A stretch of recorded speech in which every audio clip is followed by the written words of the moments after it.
another episode of our podcast, The Road Home, where we help new drivers prepare for life on the road. Today, I'd like to talk about why it's so important to stay with your first company for one full year. Now, everyone keeps hearing that there's a shortage of truck drivers, and most people take that to mean that anyone with a CDL is in high demand because they're valuable. And if you're valuable, then why would you put up with any baloney from your company, right? If they won't meet your demands, then you have the luxury of quitting your job today and having a new one tomorrow. That's the beauty of being in demand. Well, unfortunately, this theory doesn't hold true at all. No one thinks you're valuable because you have a CDL. Having that CDL doesn't mean you're a safe, reliable, hardworking, trustworthy driver. It's not an indication that you're going to stick with your company for a while, and it doesn't mean you know how to operate the truck in such a way that the company will be able to turn a profit from your work anyhow. So if a company can't rely on you to stick around and they can't turn a profit from your work, then you're nothing but a liability to them. In fact, that makes you exactly the opposite of valuable. Having a CDL and a solid background means someone will give you an opportunity to prove yourself. That's it. No one thinks you're valuable, they think you have potential.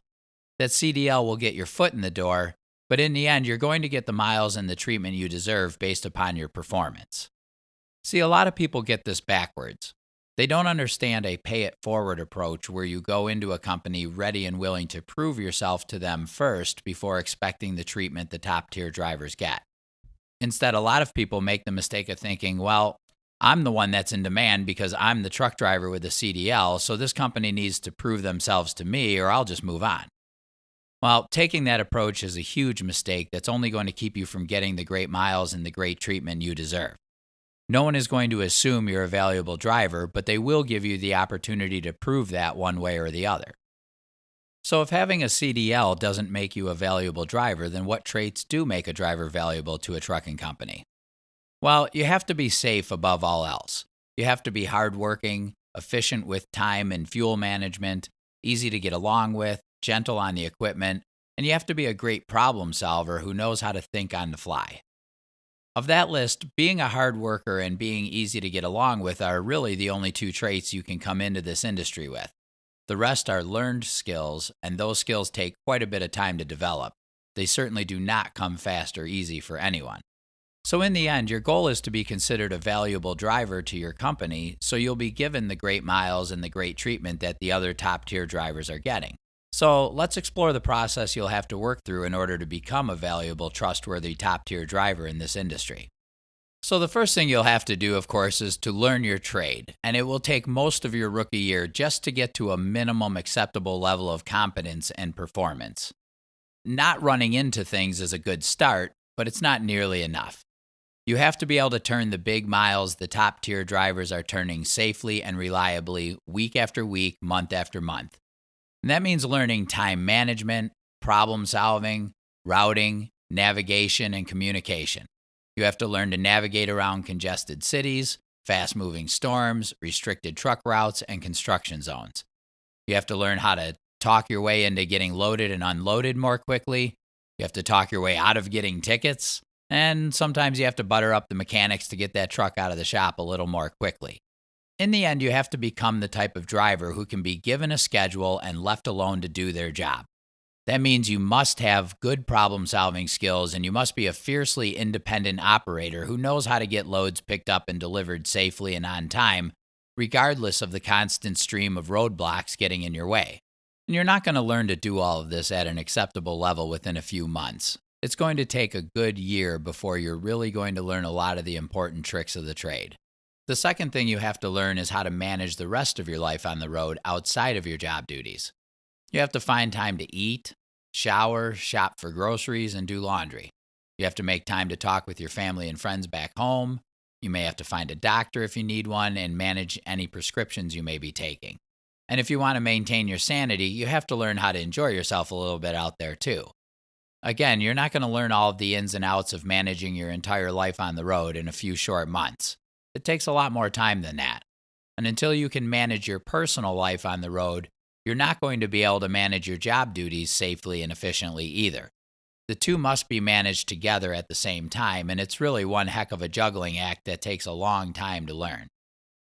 So the next thing you'll have to figure out before you can make an intelligent move to a different company is your own personal preferences for trucking. What type of freight do you want to haul? How often do you want to get home? What type of equipment do you like to drive? What regions of the country would you like to run? And would you rather run team or solo? It's going to take quite a bit of time before you really understand the various options for your career and you understand your own personal preferences.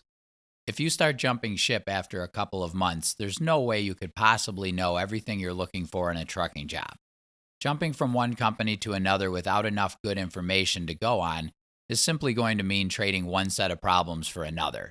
You're not going to make improvements in your career by guessing or by wishful thinking. The next thing you'll have to figure out is how the trucking industry works in general. For instance, most people would expect to be handed a set of keys and given plenty of work to do like you would at most jobs. But that isn't normally the case in trucking. Drivers are actually competing with each other for freight because there's only so much to go around. The freight certainly does not get divided up evenly. The best runs with the most miles and all the special favors all go to the top tier drivers at any company, and the leftovers normally go to the lower performers. Not only that, but there will be times you'll kind of slip through the cracks and get some lousy miles or a few short runs in a row sometimes. As a driver, you'll have to speak up and let dispatch know that it's time for them to throw you a bone and give you some better miles. You have to learn to lobby for what you want sometimes. So the industry is performance-based, but even the top performers have to give their company the heads up once in a while if they're not getting their fair share of miles or fair treatment. Another thing to keep in mind is every time you change companies, you're going to be starting over at the bottom. See, no one is going to give you the benefit of the doubt. Just because you've done something for a while doesn't mean you're any good at it. It doesn't mean you're disciplined, diligent, safe, easy to get along with, and eager to turn a lot of miles. So you're going to start over from the bottom and prove yourself all over again every time you change companies. No one knows you and no one will assume you can do the job. You'll be given the opportunity to start at a better pay rate with more experience, but in every other way you're starting over at the bottom. And you'll also have to understand that this industry has a rather large contingent of drivers who switch companies once or twice a year.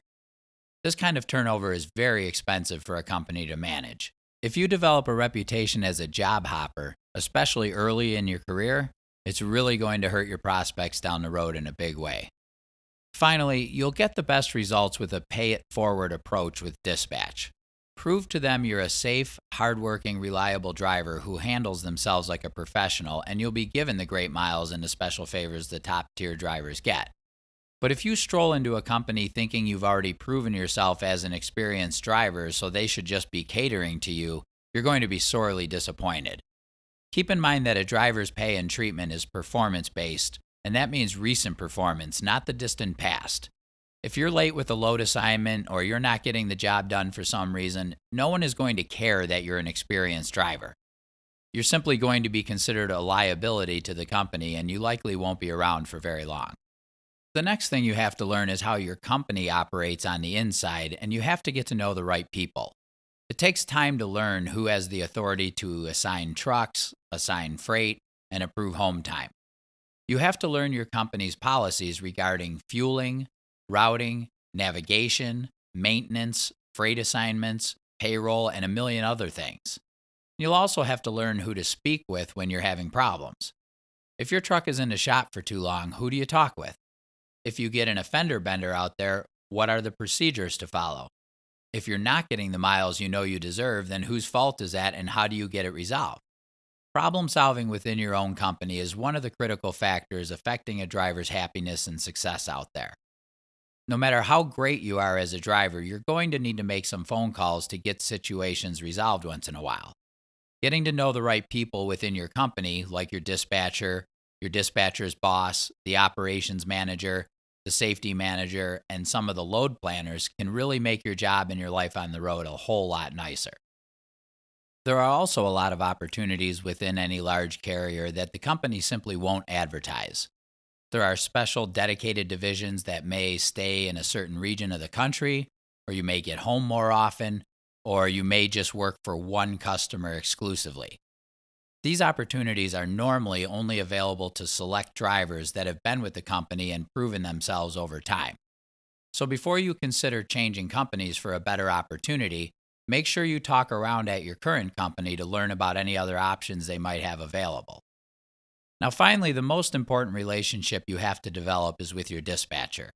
You and your dispatcher will form a good working relationship over time. Your dispatcher will learn what it takes to help you do your job better, including things like where you like to run, how you like to set your schedules, and how you like to communicate. Your dispatcher will also learn what type of problems you're capable of handling on your own and whether or not you're reliable enough to be trusted with the company's most important customers. You will also learn what it takes to help your dispatcher do their job better. You'll learn their communication style, you'll learn what information is important to them, and you'll learn how to help them schedule your assignments by giving them better information. So your goal here is to earn the trust of your dispatcher so you'll be assigned the best freight from the most important customers, you'll be pre-planned on loads, you'll turn great miles, and you'll even get a special favor once in a while. Nothing is more important to a driver than a solid working relationship with their dispatcher, and once again, you'll find that changing companies means starting all over as a nobody from the bottom and getting to know the right people and earning that trust and respect all over again.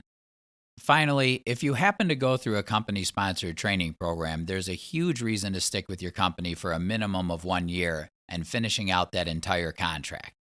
So your company has made an investment in you. They've spent their time and money training you. They've used some of their best drivers and their most valuable equipment teaching you this trade, and now they need you to succeed in order to recoup their investment.